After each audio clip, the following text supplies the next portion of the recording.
In primetime news tonight, 300 million and counting. The Cornwall Regional Hospital's renovation project price tag reaches unexpected high.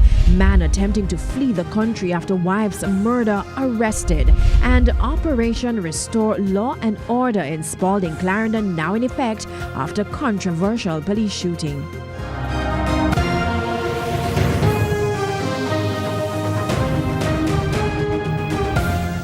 Good evening and welcome to Primetime News on air and online at onespotmedia.com. I'm Archibald Gordon. And I'm Janella Precious. Also this evening, the financial week, and Herman Green is here with a preview. Thanks, Janella. Well, with the government paying millions to the former HR manager at Petrojam, instead of going to the Industrial Disputes Tribunal, private sector businesses now want an immediate review of Labor Relations Code. We'll give you the details on that in the financial week.